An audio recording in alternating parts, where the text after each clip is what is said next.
Grand Lille TV, l'info en continu. Bienvenue à toutes et à tous sur Grand Lille TV, vendredi 24 novembre. Et demain, nous serons donc le 25 et ce sera la journée internationale de la lutte contre les violences faites aux femmes. Cette année encore, les chiffres font tourner la tête. 216 000 femmes sont victimes de violences tous les ans. Et l'année dernière, en 2016, 123 femmes sont mortes sous les coups de leur conjoint, soit une tous les jours. Contre ces violences et pour marquer le coup de cette 18e journée de sensibilisation initiée par l'ONU, un rassemblement est organisé à Lille, place de la République, à 14h30. Rassemblement au cours duquel 123 femmes s'allongeront par terre pour rappeler le nombre de victimes en 2016. À noter aussi que la ville de Lille participe à la campagne Orange Day organisée par l'ONU Femmes.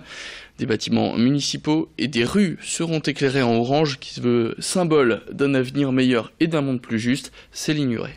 Mon quotidien, c'était un quotidien de dénigrement, de rabaissement, on va dire, violence physique pas extrêmement violente. C'était pas des gifles, j'ai jamais été frappée au sens, mais c'est de la violence gestuelle, comportementale, dans les mots, des insultes. C'est une relation sexuelle perverse. Je ne veux pas être victime, je ne suis pas une victime. Je veux que ce qu'il a fait soit déclaré comme non acceptable dans notre société. Ils m'empêchaient de passer d'une pièce à l'autre, ils me confisquaient les clés de voiture. Et puis quand vous voyez que ce sont vos enfants qui appellent les secours, la police, parce qu'on arrive à la violence, voilà, là, après, de toute façon, c'est plus possible. C'est très difficile, la violence morale à déceler, parce qu'au début, on se sent juste dépressif, on ne comprend pas ce qui nous arrive, on a l'impression que tout vient de nous, et puis un jour, on se rend compte que vraiment, on n'est plus que l'ombre de soi-même. Je me souviens juste qu'un jour, j'ai appelé le 3919, je ne saurais pas vous dire pourquoi j'ai fait cette démarche-là, et elle m'a dit, mais enfin, restez pas là où vous êtes, préparez-vous à partir. On passe maintenant plus joyeusement à une fête qui a eu lieu cette semaine mais qu'on va célébrer ce week-end. La Sainte-Cécile, patronne des musiciens, se fête traditionnellement le 22 novembre et elle sera donc célébrée ce week-end. Et elle continue d'être fêtée même si les célébrations ne sont pas aussi importantes qu'avant. Alors un peu partout dans la région, les musiciens, les compositeurs et autres chanteurs seront mis à l'honneur. Et nous avons pris la direction d'Hazebrouck pour rencontrer le président de l'Union musicale. 90 musiciens bénévoles vont célébrer une messe en mémoire des anciens membres de leur union et dimanche c'est un banquet qui va être organisé. L'occasion pour tous les musiciens de l'union de se retrouver en dehors des concerts et autres multiples répétitions, mais aussi pour fêter des anniversaires comme celui des 30 ans au sein de l'association pour le président. La fête donc pour toute l'union, comme l'expliquait ce fameux président de l'union musicale d'Hazebrouck au micro de Céline Huret. À l'époque, c'était bien plus festif. Ça commençait le vendredi soir avec les vœux du président. Donc les musiciens allaient en tenue jusque chez le président pour aller le chercher. Ensuite, ils revenaient avec le président. Le président souhaitait ses vœux à tous les musiciens. Il mettait à l'honneur les jeunes recrues de l'année. Donc ça, c'était terminé pour le vendredi soir. Le samedi, ils fêtaient ça encore entre eux. Et le dimanche, là, c'était la grand-messe au matin. Ensuite, ils partaient en défilant jusqu'au local. C'était la remise des médailles. Et ensuite, le banquet du midi jusqu'au soir, jusqu'au même le lundi matin. C'est une maladie que l'on croise malheureusement de plus en plus souvent. J'ai nommé l'asthme, une maladie inflammatoire chronique qui est causée par des spasmes provenant de muscles dans les bronches. L'air a du mal à circuler et les cas les plus graves subissent de grosses difficultés à respirer. Il existe d'ailleurs des programmes pour apaiser ces cas les plus graves qu'on trouve par exemple au CHU de Lille. Ça s'appelle la thermoplastie bronchique et c'est une technique qui est répandue aux États-Unis. En fait, les docteurs insèrent des tuyaux jusqu'aux bronches pour les chauffer à 65 degrés. Les muscles, eux, deviennent moins épais et les contractions diminuent. Malheureusement, cette technique ne soigne pas, mais permet quand même de calmer les douleurs des patients.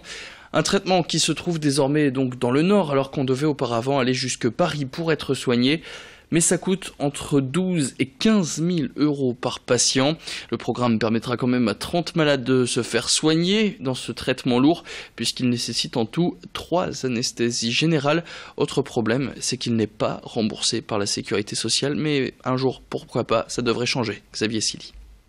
Je pense qu'il n'y aura pas de remboursement de la technique avant plusieurs années, sauf bonne surprise, et je ne demande qu'à me tromper, mais on part plutôt sur des échéances de remboursement qui vont de 2 à 5 ans, voire plus malheureusement. Il est également possible que la sécurité sociale décide que ce traitement est trop coûteux pour notre pays, ce qui serait quand même un peu exagéré quand on voit le coût des traitements anticancéreux et la gravité de la maladie asthmatique sévère. Mais bon, après, ça ne dépend pas de moi. Et puis le futur peut être déjà à portée de doigt. Connaissez-vous ces imprimantes qui permettent de créer des objets en 3D ? Un véritable tournant dans l'industrie, puisque ces objets permettent de créer donc des petits objets que le monde de la médecine par exemple est en train d'essayer de créer avec des prothèses entre autres, avec donc cette technique. Et le saviez-vous, il existe une de ces imprimantes du futur qui est fabriquée dans le Nord et plus précisément du côté de Roubaix. Elle s'appelle la Neva et elle est créée par l'entreprise qui s'appelle Dagoma. Alors pour l'utiliser, il n'y a rien de plus simple, il suffit d'intégrer une carte SD avec le dessin en 3D dessus et l'engin se charge de créer le reste. Cette imprimante a aussi une particularité, c'est qu'elle est à moitié créée de pièces elles-mêmes fabriquées par des imprimantes 3D, donc Inception d'imprimantes. Pour en revenir à la production d'engins, chaque imprimante coûte 500 €.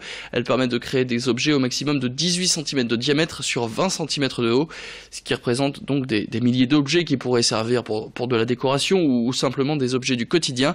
Alexis Tessier a rencontré l'un des ingénieurs de l'entreprise Dagoma, je vous propose de l'écouter. Le but ultime de Dagoma, c'est de relocaliser toute la production. Et on pense que l'imprimante 3D va répondre à cette problématique-là.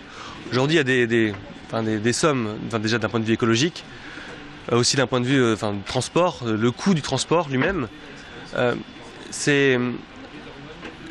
coûte hyper cher finalement de tout ce transport-là.